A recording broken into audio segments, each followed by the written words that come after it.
hoy conectados aquí con nosotros. Por favor, compártanme en el chat desde dónde se conectan. Yo soy la doctora Angélica Fernández. Yo me encuentro en la ciudad de Celaya, Guanajuato, en México, y estoy muy contenta, muy feliz de que me hayan invitado a compartir con ustedes este día. Y bueno, pues es para mí de verdad un gusto poder estar aquí, compartir un poquito de esperanza, ¿verdad? A cada una de esas familias, porque además de que soy odontopediatra de profesión, yo soy mamá azul. Y esto es lo que el día de hoy quiero compartirles. Pero en este día yo quise invitar a alguien muy especial porque yo les quiero decir que en una familia azul siempre debe de haber y siempre va a haber un ejército de ángeles que lo acompañan. Y el día de hoy es muy grato para mí presentarles a uno de esos ángeles que han venido a acompañarnos durante todos estos 12 años de camino que hemos estado transcurriendo, ¿verdad?, al lado de mi hija. Y bueno, pues yo quiero darle la bienvenida a Monse, la psicóloga de mi hija, una de las terapeutas de mi hija. Y bueno, déjenme compartirles un poquito por aquí de su currículum. Yo sé que es muy, muy amplio, pero bueno, yo quiero que vean, ella es una persona bastante preparada, tiene mucho conocimiento del tema, ya que todos los días está compartiendo con chiquitos con el trastorno del espectro autista. Y bueno, pues ella es licenciada en psicología, tiene muchos estudios acerca de la nutrición, todo lo relacionado con el autismo. Bueno, aquí yo le quiero ceder la palabra a Monse, que nos comparte el día de hoy un enfoque un poquito diferente de lo que ya hemos escuchado en otras ocasiones acerca de este tema, que yo estoy segura que va a ser muy, muy importante toda esta información que vamos a escuchar el día de hoy. Bienvenida, Monse. Buenas tardes. Hola, ¿qué tal? Buenas tardes. Mucho gusto. Muchas gracias por la invitación. Para mí es verdaderamente un placer estar aquí y estar acompañada de ustedes, ya que a partir de este momento todos nos unimos y somos agentes de cambio. Como me presentaron ya, soy Montserrat, soy psicóloga. Mi área es la educación, todo lo que involucra procesos educativos, pero todo mi desarrollo ha sido en torno al autismo, a este espectro. Vamos a empezar a abordar un poquito sobre este tema. Y bueno, yo sé que todos ya conocemos sobre el término, ya hemos escuchado qué es, algunos estamos más familiarizados que otros porque trabajamos con algún chiquito que está en el espectro, porque tenemos un familiar, porque tenemos a un conocido, pero habrá mucha gente que no. Regularmente, la definición de autismo pues es dentro del trastorno del neurodesarrollo que afecta a las áreas sociales, de la comunicación, etcétera. Pero hoy, más que eso, me gustaría compartirles que no desde hace mucho tiempo se ha empezado a plantear esta nueva definición que a mí me encanta y que quiero que todos se queden al momento de escuchar esta palabra. El autismo no es solamente lo que dicta el DSM, el trastorno. Es más, una condición de vida que actualmente se habla como un neurotipo, un tipo de cerebro que no es más, que no es menos, que no es mejor, que tampoco es peor, simplemente es una forma de ser distinta, ya que sí tienen una forma de relacionarse, de compartir y experimentar todos los procesos que nosotros vivimos día con día. El autismo es uno de los trastornos más estudiados actualmente, ya que las causas no son tan específicas. Por ejemplo, el autismo es multifactorial. Esto significa que es un trastorno complejo y que puede haber muchas causas por las cuales esté dándose este diagnóstico. Algunas de ellas ya las conocemos, que es, por ejemplo, estos procesos de autoinmunidad, un estado inflamatorio crónico, una exposición de teratógenos en el embarazo, infecciones virales, exposición a toxinas, principalmente al mercurio y anomalías en los fosfolípidos. Y ahora sí vamos con esto que nos caracteriza, esto que nos hace ponernos como esta etiqueta de, bueno, ¿estás dentro del espectro o no estás dentro del espectro? Actualmente nos seguimos rigiendo con el DSM-5, que es nuestro manual, que viene relacionado también con el CIE-10, y nos enumera o nos clasifica ciertos síntomas o características que nos ayudan a saber si estamos en el espectro o no. Algunas de ellas son las que vamos a poder ver por aquí, que es una deficiencia persistente en la comunicación social o en la interacción en varios contextos. Otra de ellas son estos patrones repetitivos y restrictivos de conducta, intereses o actividades que simplemente ellos son como, ay, es que a él le gusta mucho eso y no podemos sacarlo de ahí. Es que él solo son los dinosaurios y nada más, ¿no? Hemos escuchado más como esta idea, de estos patrones. Pueden ser personitas chiquitos que tienen movimientos estereotipados, que suelen ser muy inflexibles, tienen intereses restrictivos, pueden tener hiper o hiporreactividad a estímulos sensoriales que pueden estar dentro del entorno. Esto puede darse con cualquiera de nuestros sentidos. Pueden ser hiper o hiposensibles a ruidos, a olores, a gustos, a movimientos, etcétera. Otra de las cosas que nos enumera es que los síntomas tienen que ya han estado presentes desde las primeras fases del desarrollo. Pero algo que aquí me gusta mucho marcar es que no solamente todos se van a dar cuenta en las primeras fases del desarrollo. Muchas veces, dependiendo la demanda social, nos vamos dando cuenta que hay cosas que son peculiares y marcan como esta de, algo por ahí no está.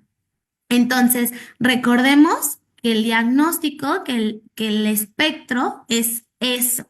Hay muchos síntomas y el contraste de síntomas no es igual en todos. Por ejemplo, hay algunos que podrán ser sumamente verbales, que hablen y hablen y hablen y hablen, y habrá otros que no hablen o que no les guste hablar. A eso también define mucho lo que es dentro de un espectro. O sea, que los contrastes pueden ser totalmente diferentes. Entonces, por eso nos habla que a veces, dependiendo del contexto social o de la demanda regularmente educativa, nos va marcando si algo está dentro o fuera de lo esperado. Y bueno, lo último que nos marca es que los síntomas causan un deterioro clínicamente significativo. Eso quiere decir que los síntomas tienen que estar afectando una de las áreas del desarrollo de vida de esta persona. En este caso puede ser el entorno social, el entorno laboral o algunas áreas importantes en su desarrollo habitual.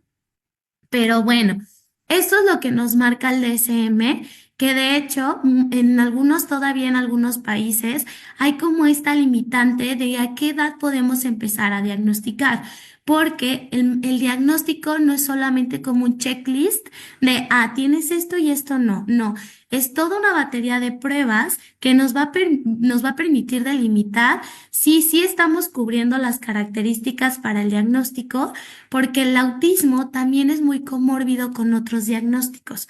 Entonces, ¿qué pasa? Que hay algunas pruebas que es hasta determinada edad. ¿Y qué pasa si empezamos a notar ciertos foquitos de alarma antes de que esa prueba nos permita ser realizada en nuestros hijos? Lo más importante es saber cuáles son estos focos de alarma dentro del desarrollo esperado de nuestros hijos, que vamos a ver a continuación.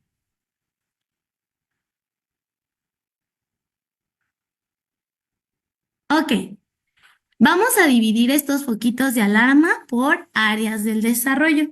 En este caso, la primera es la comunicación, quiero hacer mucho énfasis, en especial en esta primera infancia, que son los primeros 2 años de vida del niño, que hay muchos chiquitos que no están dentro del espectro, que no tienen el diagnóstico de autismo, pero pueden tener estas características. Ojo, no porque, es que mi nieto, mi sobrino, mi paciente tiene una o dos, tres cosas que la psicóloga comentó en la conferencia, entonces es autista.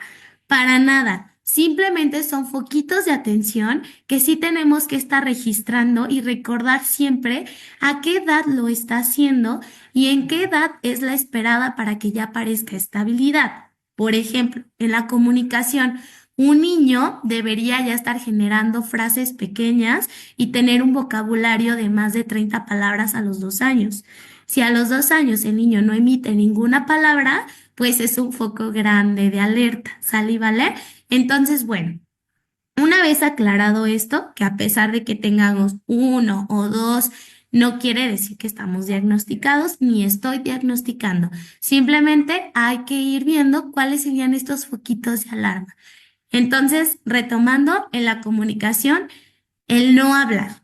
Esta parte de, oye, mi hijo tiene 1 año y no emite ninguna palabra. Y una palabra a esa edad sí ya se incluiría como estos pequeñas sílabas, ¿no? El ma, el pa, el ga.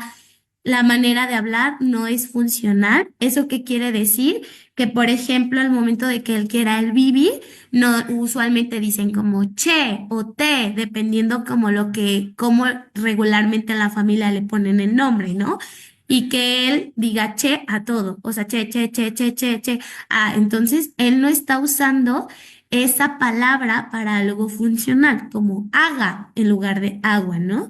Aunque no está bien estructurada la palabra, el niño solo la usa cuando quiere agua. Entonces, a eso se refiere con no habla de una manera funcional, o sea que su lenguaje tiene una función. Repite todo lo que escucha. Igual aquí son contrastes. Hasta cierta edad es normal, pero que sea muy constante como una ecolalia, ahí es un foquito de alarma. Por ejemplo, que tú le digas, ¡ay, qué bonita casa! Y él diga, casa, bonita, bonita casa. Y se vaya. Y tú otra vez le digas, oye, ¿y tu casa? Y el niño no sepa de qué le estás hablando. Simplemente que repite, repite, repita todo lo que escucha, sin importar el momento, el contexto o si la persona le está diciendo a él o no. O hasta un sonido de la calle, ¿no? O de la televisión. A eso se refiere con repite lo que escuches, una constante, algo fuera de lo esperado.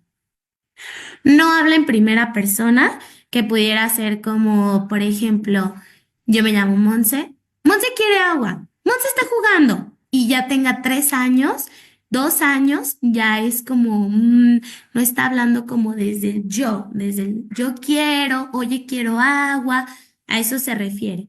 El no señalamiento, el llevar de la mano al adulto hacia lo que necesita, que es como esta parte de igual, muy estereotipada de el niño me usa como un robot, ¿no? O sea, que el niño en lugar de decirme quiero agua o agua, simplemente y sin contacto visual, nos agarre y nos dirija hacia eso que ocupa como si fuéramos un robot.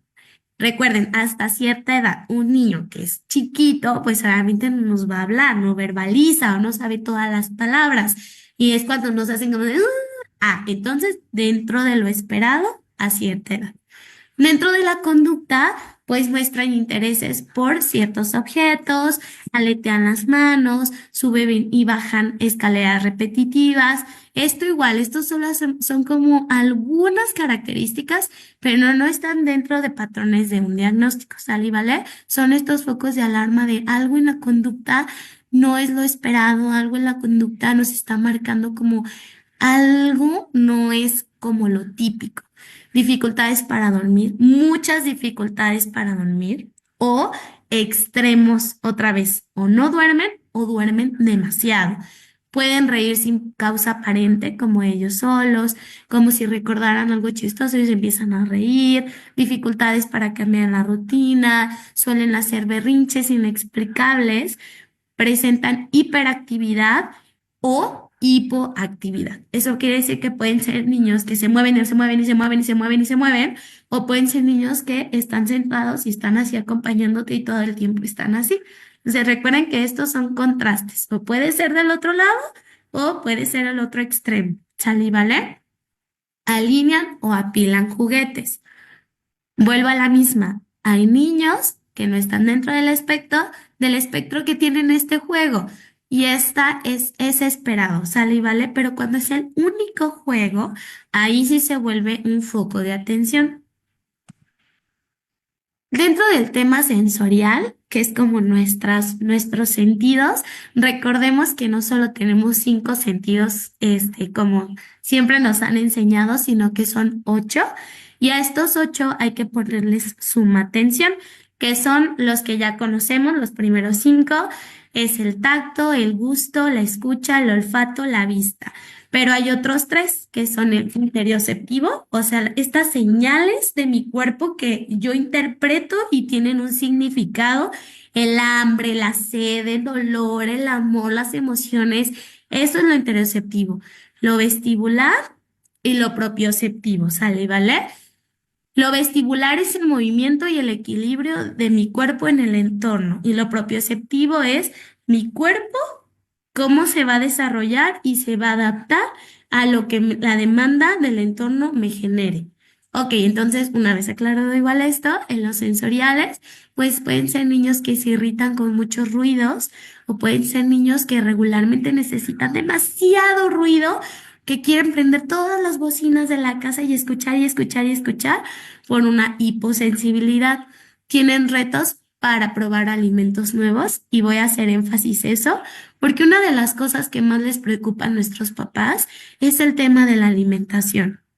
Porque en el autismo no generalizo, pero sí un alto porcentaje de ellos tienen temas de selectividad alimenticia. Cuando hablamos de selectividad alimenticia, hablamos de niños que no comen más de 2 grupos completos de alimentos. O sea, o no comen ninguna fruta, o no comen ninguna verdura, o ningún cereal, o ninguna proteína. Grupos completos. Entonces, ahí entra es un tema de selectividad alimenticia y sí o sí, como papá, es alarmante.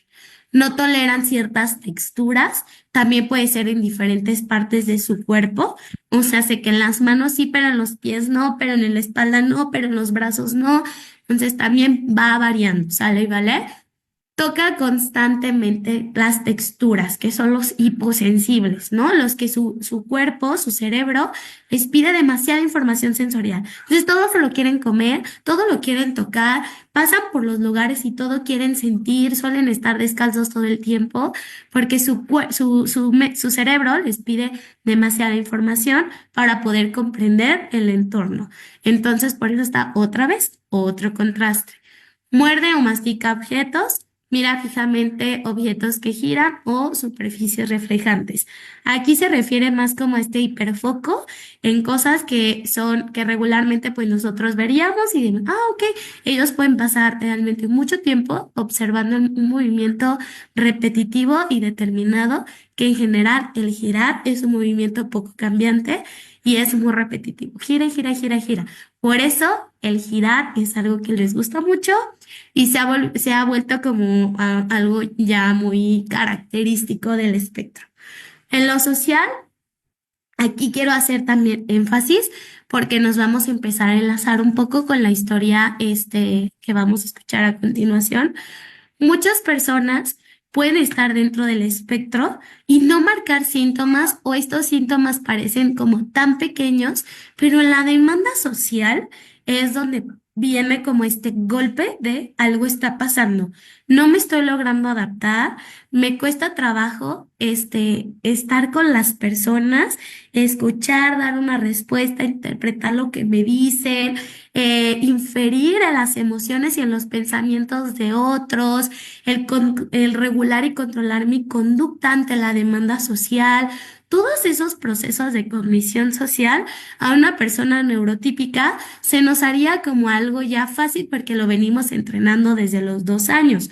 Una persona dentro del espectro que no ha recibido ningún tipo de intervención y se dan cuenta hasta esta área social de los 12 años, cuando entran a la secundaria o desde sexto, quinto de primaria, que empiezas a crear un grupo acorde a tus preferencias, a cómo eres, etcétera, ahí es donde empieza estos focos de alarma de algo no está pasando o algo no se está dando bien en la interacción social. Eso hablando ya muy grande, pero desde los chicos lo podemos ir notando. Por ejemplo, se alejan de las personas, son niños que juegan siempre solos, son niños que suelen pelear demasiado por su propio interés, no juegan con los niños de su edad, de repente tienen hasta preferencias para jugar con niños 2, 3, 4 años más grandes que ellos, porque es un juego más estructurado y más claro.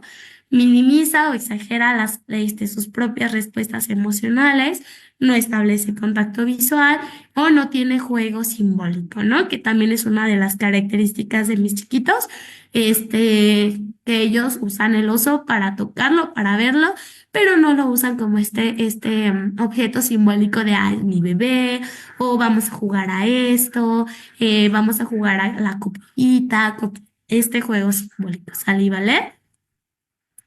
Y bueno, ¿qué pasa aquí? De repente, como especialistas, como doctores, como acompañantes del proceso, es muy fácil como notarlo y decir, ah, bueno, ¿sabes qué? Esto y esto y esto, creo que tu hijo tiene algo mal, ¿no? Como papás, de repente, o como especialistas, de repente se nos olvida que nuestros papás están viviendo esa emoción por primera vez. Que este impacto de que algo no está bien en tu hijo porque suelen usar estas palabras denotativas de creo que tu hijo tiene algo, creo que tu hijo algo está mal. Es alerta y alarma y generan los papás muchos sentimientos que en este caso no son muy gratos, como el miedo, ansiedad, preocupación, negación. Y más que bueno, ya sé que algo está mal, siempre surge la duda, ¿y qué hacemos? ¿Qué es lo que tenemos que hacer? O sea, ya me dijeron que algo está pasando con mi hijo, yo noto que algo no está bien, ¿qué tengo que hacer? Bueno, ahí es donde entra el primer contacto. Este primer contacto son estas personas que nos ayudan a ir identificando cuando algo en el desarrollo es poco esperado, que puede ser el pediatra, la familia, la escuela o la estancia infantil o en este caso la escuela. Entonces, entran las propuestas de intervención. ¿Eso qué quiere decir? Que nosotros primero, nuestro primer contacto, o por lo menos aquí en México es como lo más esperado, es el neuropediatra o el pediatra y nos canalizan al área de psicología especializados en trastornos del neurodesarrollo. A mí me encanta comunicar esto, que es parte de mi labor como psicóloga, es no todos los psicólogos somos expertos en todo, ¿sale y vale? Así como en la medicina hay ramas, así como en todo, bueno, hay un dicho aquí en México que es en el que mucho abarca, poco aprieta.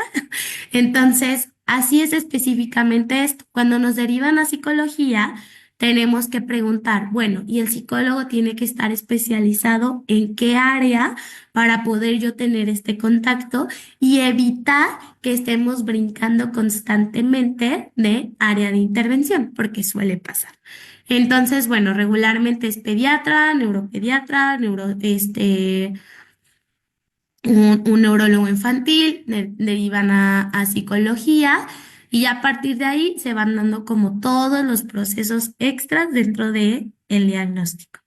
Y muy rápidamente les voy a explicar algunas propuestas de intervención, que es, bueno, si tenemos fallas en la comunicación, solo en la comunicación, se recomienda un fonoaudiólogo, un terapeuta de lenguaje o algún logopeda.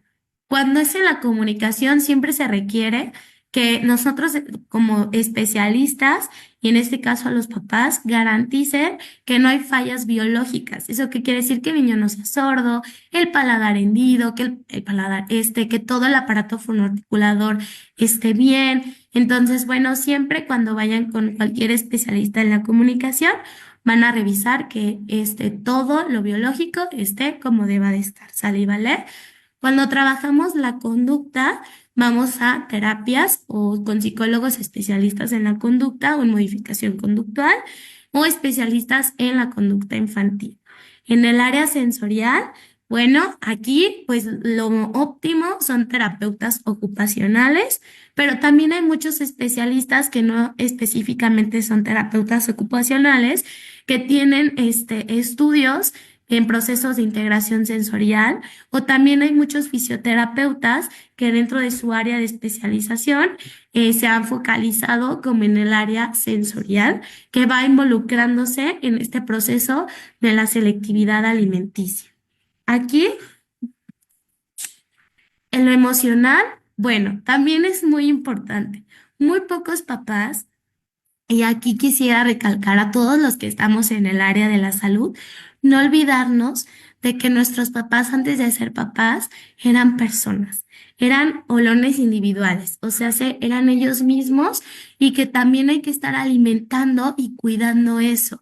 En este caso, también cuidar a los papás, a ambos, a ese matrimonio, a esa unión, porque de repente cuando entramos en un diagnóstico, sin importar cuál sea, tiende a tensar esa línea de individualidad y de pareja, y es muy importante que estos papás lleven un acompañamiento emocional y psicológico, en este caso con psicólogos clínicos, especialistas en el área de estos procesos de pérdidas o en estos procesos de cuando hay algún diagnóstico o alguna enfermedad.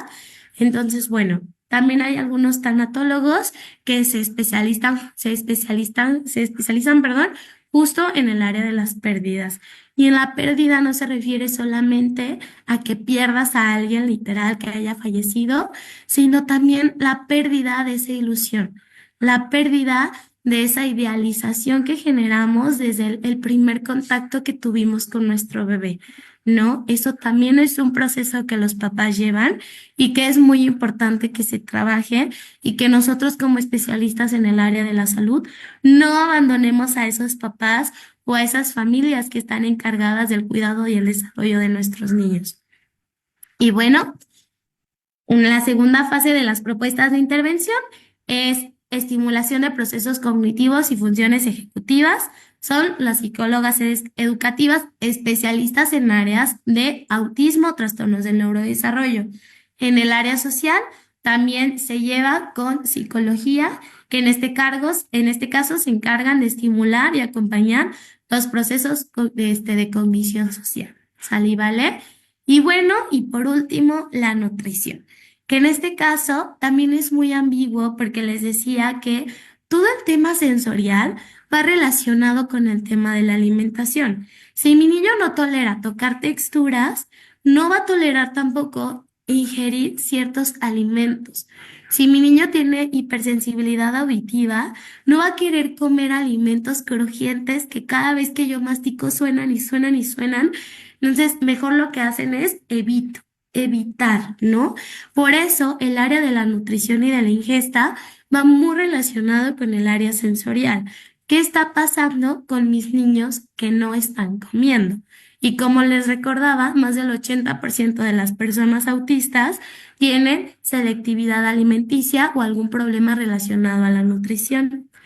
Y aquí me gustaría recalcar un tema que es ahorita muy emergente, por lo menos acá en México, es el área de la microbiota intestinal, ¿no?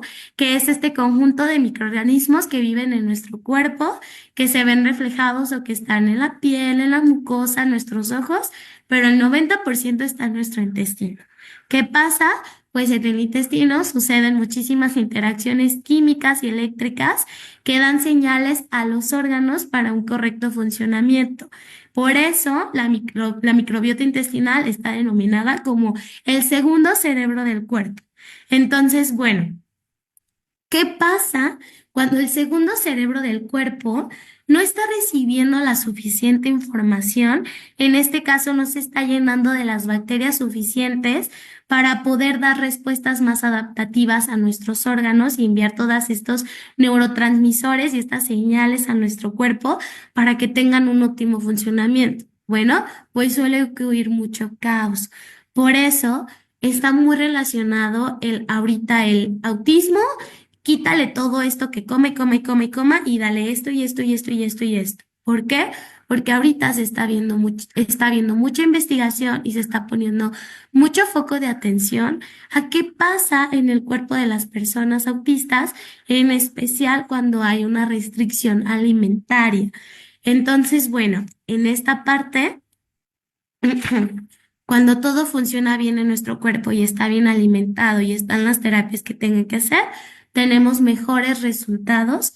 Pero ojo, el autismo no se quita porque no es una enfermedad, pero sí podemos mejorar la calidad de vida y la respuesta de ellos ante el entorno con las terapias y con todos estos procesos, si se realizan de una manera correcta.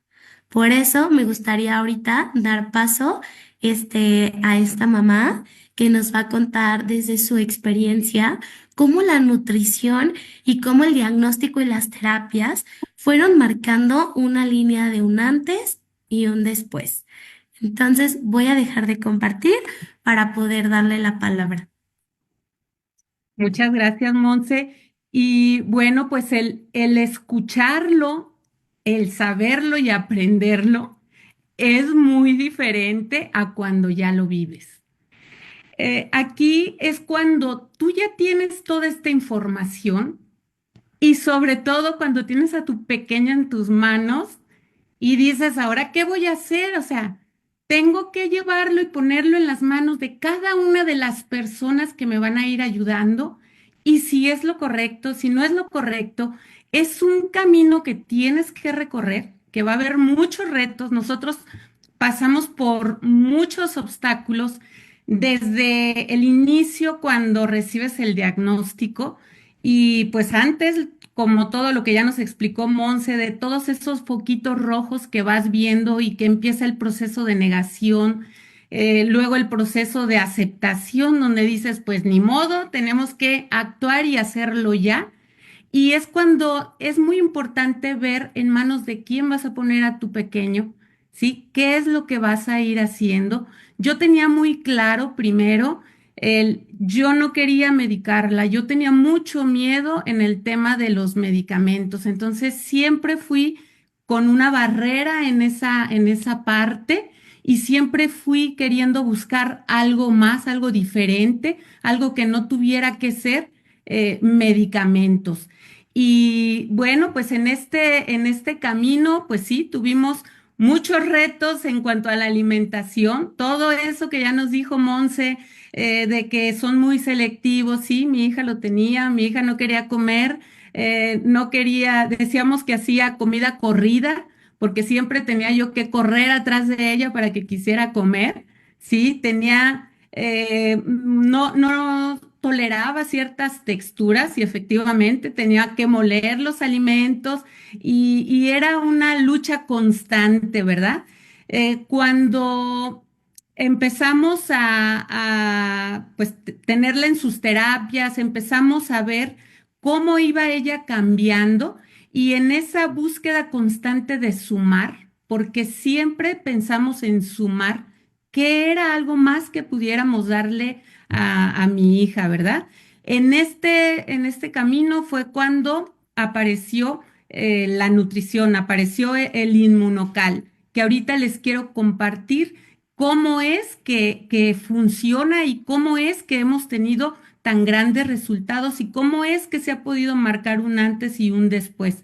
En esta búsqueda de no medicamentos, de algo que pueda ayudarnos con todo ese tema de la nutrición, porque efectivamente la parte de las terapias nos estaba ayudando, siendo muy efectivo en la parte del comportamiento, en toda esa parte cognitiva, pero yo buscaba algo más, porque yo veía que pues no tenía muy buena digestión, que no quería comer, toda esa preocupación como mamá pues yo decía, necesito ver también la parte interna, ¿no? ¿Cómo puedo ayudarla a desintoxicarse? ¿Qué sé yo? Toda esta parte. Y bueno, pues llega a mi vida el inmunocal, por ahí me recomiendan eso y yo dije, ¿qué es eso? O sea, vaya la redundancia, yo dije, no, yo no quiero un medicamento. Afortunadamente me di a a la tarea de investigar, de ver qué era lo que me estaban recomendando, qué era lo que yo le iba a dar a mi hija. Y verdaderamente fue algo que a mí me maravilló, que yo dije, bueno, pues vamos a darnos la oportunidad de probar. Y bueno, ¿por qué probar? O sea, no fue nada más porque, ay, mi comadre me lo recomendó. No, no fue. Yo fui a investigar y voy a compartirles por aquí mi pantalla porque es muy importante, así como Monse nos explicó toda esta parte. También la parte de la nutrición tiene una base científica y yo les quiero compartir el día de hoy. Todas las enfermedades o todas las afecciones que tiene el organismo se caracterizan por un estrés oxidativo y el autismo no es la excepción, ¿verdad? ¿Y qué es esto del estrés oxidativo? Todas nuestras células van sufriendo un daño o se van oxidando si es que todas esas células o todas no eliminan sus toxinas, vaya, y se van produciendo radicales libres que empiezan a oxidar. Y en el tema del autismo, pues son todas esas células cognitivas, todas esas células del cerebro, todas esas células, pues en especial el área de la socialización, ¿verdad? Todas esas células no alcanzan a desintoxicarse. ¿Y por qué es esto? Bueno, pues yo me fui todavía más allá a ver por qué sucedía esto. Y ahí es donde nos encontramos que principalmente nosotros tenemos un desintoxicante o el encargado de sacar todos esos desechos del organismo y que en este caso, en el caso de los chicos con autismo, lo tenemos un poquito disminuido. El glutatión es el que se encarga en el cuerpo de eliminar todas esas toxinas que ya, todo lo que no necesitan nuestras células, el glutatión es el que las elimina. ¿Y qué crees? El glutatión en el autismo hay bajos niveles de glutatión. ¿Y por qué? O sea, yo decía, bueno, ¿esto qué tiene que ver? Y ahí me fui a estudiar un poquito, a revisar un poquito algunos artículos, porque pues como buen profesional de la salud, ¿verdad? Yo era muy escéptica, perdón, muy incrédula. Pero bueno, fui a revisar y me encontré que desde hace mucho tiempo ya se venía observando en algunos estudios que los chicos que presentaban alguna condición de autismo, tenían bajos niveles de glutatión.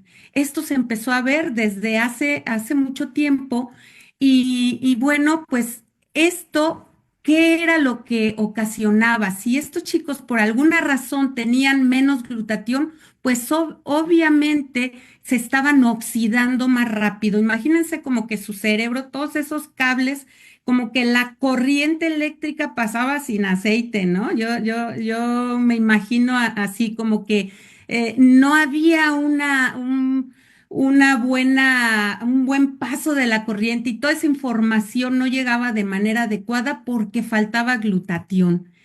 Y bueno, pues, ¿qué es ese glutatión? Yo decía, bueno, esto a lo mejor yo no lo había escuchado, pero este glutatión es una proteína que todas nuestras células producen y que, como ya les decía, es como la gasolina del carro.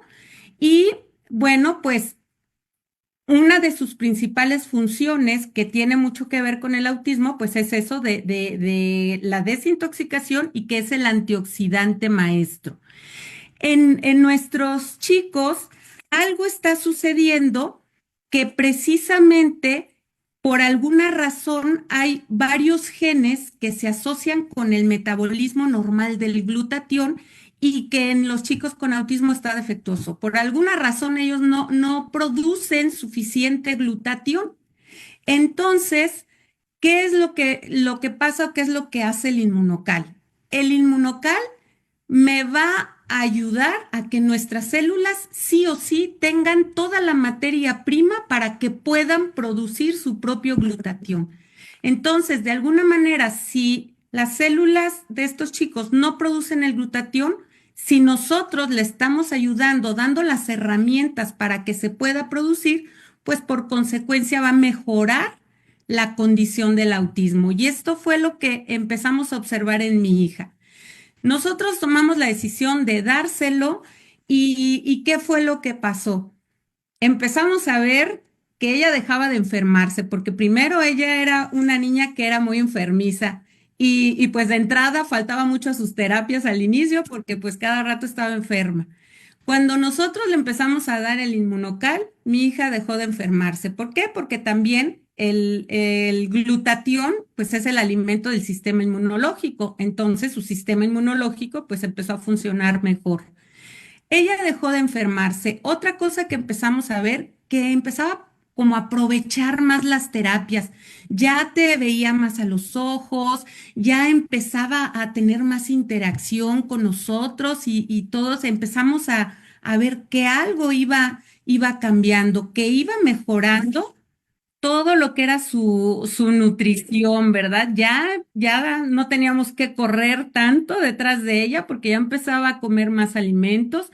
Empezamos a darle ya no todo molido, empezó a comer más, empezó a tener una mejor digestión porque padecía mucho de estreñimiento y bueno, fue algo que también empezamos a notar, ¿sí? Su alimentación, su nutrición empezó a ser mejor. Ella empezó a tener cambios muy favorables en todo ese tema, porque créanme, y si tú también estás pasando por un reto de salud de estos, me vas a entender, la alimentación es todo un tema.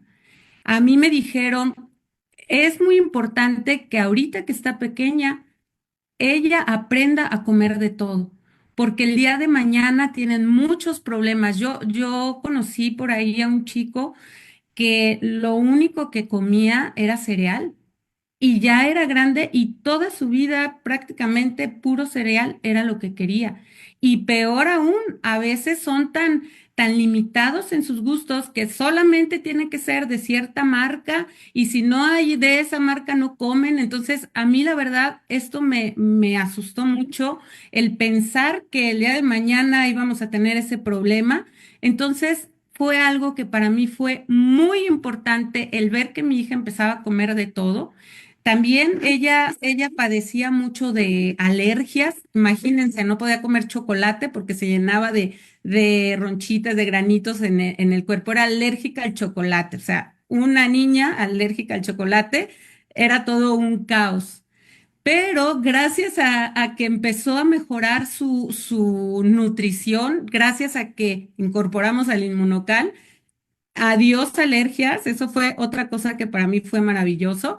Y ahorita ella actualmente come chocolates, come de todo. Por ahí también hay algunas teorías, ¿verdad? De algunos estudios, como decía Monse, en donde se han restringido algún tipo de alimentos, como la dieta que no contenga gluten, quítales el gluten, quítales la caseína. Yo cuando escuchaba o leía algo de eso decía, Dios mío, yo no voy a poder hacer eso en casa.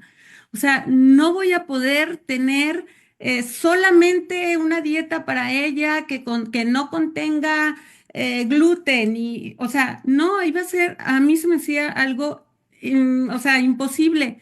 Pero gracias a que incorporamos el inmunocal en la dieta de la familia, ¿sí? De verdad, en casa llevamos una dieta completamente normal. Como les decía, mi hija puede comer de todo y pues verdaderamente yo puedo decirte, o sea, he visto a otros chicos que les quitan el gluten y la verdad he visto cómo sufren tanto los pequeños como los papás y pues sinceramente yo te puedo decir, sí se puede que coman de todo, de verdad. Y esa es otra parte que a lo mejor es un pequeño detalle, pero creo que es muy, muy importante el tema de que tu hijo pueda comer de todo, ¿sí? Y bueno, pues otra de las cosas muy importantes que te quiero decir, definitivamente esto es un proceso integral, ¿sí? No es únicamente dale inmunocal y ya con esto va a mejorar, ¿no? Debe de ser un tratamiento integral. Como yo les decía, es un equipo de ángeles, ¿sí? Y en todos estos 12 años que llevamos recorridos, pues para mí fue verdaderamente muy grato el que cuando ya le hicieron su diagnóstico, porque como también Monse nos explicaba, cuando son pequeñitos no se puede hacer a lo mejor un diagnóstico definitivo, porque pues en todo el proceso de crecimiento del chico pues va habiendo cambios, ¿verdad? A lo mejor cuando tú inicias piensas que tu pronóstico va a ser muy desfavorable y te llevas gratas sorpresas de que puedes ayudar a que tu niño tenga una vida dentro de lo normal o de lo que conocemos como normal, ¿sí? Bueno, pues fue verdaderamente nuestro caso. Cuando ya mi hija tuvo más edad y pudieron hacer su diagnóstico, pues verdaderamente se pudo hablar de un diagnóstico de un autismo recuperado. Ella dice, yo ya me curé, mamá, y le digo, sí, tú ya te curaste. O sea, verdaderamente hemos visto cambios muy lindos y bueno, pues si todavía te falta creer por qué sí le puedo dar inmunocal a mi hijo, pues déjame decirte que hay muchos estudios, ya hay patente. Si tú eres muy escéptica como yo era al inicio, yo quería ver, ahora sí que decía, no, a mí enséñame los libros, enséñame los artículos, y yo quería preguntarle a su neurólogo, a su pediatra, y dime que sí le va a funcionar y dime porque hay el estudio tal. Y yo te quiero decir, todo eso lo hay, sí, sí lo hay, pero lo mejor de todo es cuando tú tomas la decisión de tomar acción porque tú eres el cambio para tu hijo. Tu mamá, tu papá, eres la persona que le va a ayudar, eres la persona que le va a abrir el camino, y todo lo que tú hagas cuando tu niño esté pequeño, si tú puedes diagnosticarlo lo más temprano posible, esto va a ser importantísimo para él. Todo el tiempo es oro. Nosotros pues tuvimos que dejar el duelo y tomar acción, porque si te la pasas llorando, si te la pasas pensando que por qué a mí, que por qué yo, que por qué mi hijo, no lo vas a ayudar. Tu hijo te necesita ya y te necesita tomando acción, y cada uno, todo lo que haga suma, ¿sí? Y pues yo te puedo decir que ser mamá de una pequeña con autismo no es un reto, sino una misión que ha sido llena de amor, llena de valentía y de mucho aprendizaje sobre todo, porque en este camino hemos aprendido juntas, hemos crecido juntas y bueno, pues quiero decirte que sí se puede y que no estás solo. Ahorita ya pudimos mostrarte un camino. Cuando nosotros iniciamos este camino, había mucho miedo porque no sabíamos qué hacer, pero ahorita ya hay mucha información y ahora lo importante es qué vas a hacer tú con esa información. ¿Qué vas a hacer para poder ayudar a tu hijo? ¿Qué vas a hacer para poder ayudar a tu sobrino, a tu nieto? ¿Sí? ¿Qué vas a hacer? Vamos a tomar acción y bueno, pues yo te digo que todo, cada esfuerzo que tú puedas hacer hoy es una semillita de amor que va a florecer el día de mañana en la vida de tu hijo. Y pues quiero de verdad, espero que esto que pudimos compartir el día de hoy te pueda ayudar a tener un poquito más claro el camino que vas a seguir. Quiero agradecerle a Monse. de verdad por su tiempo, por toda esta información tan valiosa.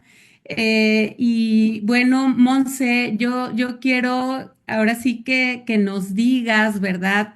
Ya unas últimas palabras. Quiero agradecerte mucho. Tú conoces a mi hija, tú sabes todo este camino y bueno, pues muchas gracias, Monse, por ser uno de esos ángeles que han acompañado a mi hija en todo este proceso. No, muchas gracias a ti por siempre confiar en el proceso, porque no es un proceso corto.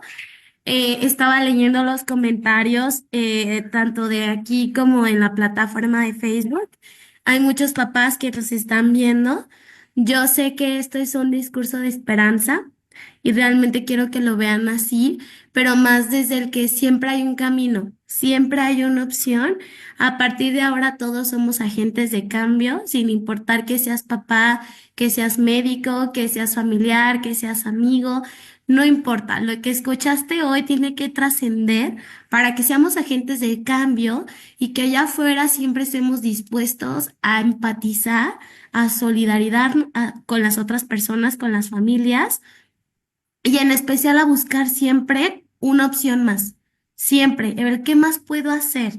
Si ya estoy acudiendo a las terapias que necesito, qué otro camino, qué otra opción y siempre de la mano con sus terapeutas y con todo el equipo multidisciplinar, como decía Angélica, que se requiere para la intervención de las personas que están dentro del espectro autista. Muchísimas gracias a todos y espero que tengan una bonita tarde. Muchísimas gracias, Monse. Y bueno, pues ahora sí que yo espero que mi historia te sirva. Aquí sí podemos hablar, es una historia de un final feliz, pero bueno, todavía no tiene un final. Este camino, como dijo Monse, es un camino largo que continúa. Y bueno, pues les agradezco a todos y seamos un agente de cambio para un pequeño que está allá afuera esperando que tú le lleves esta información. Muchísimas gracias a todos y buenas tardes.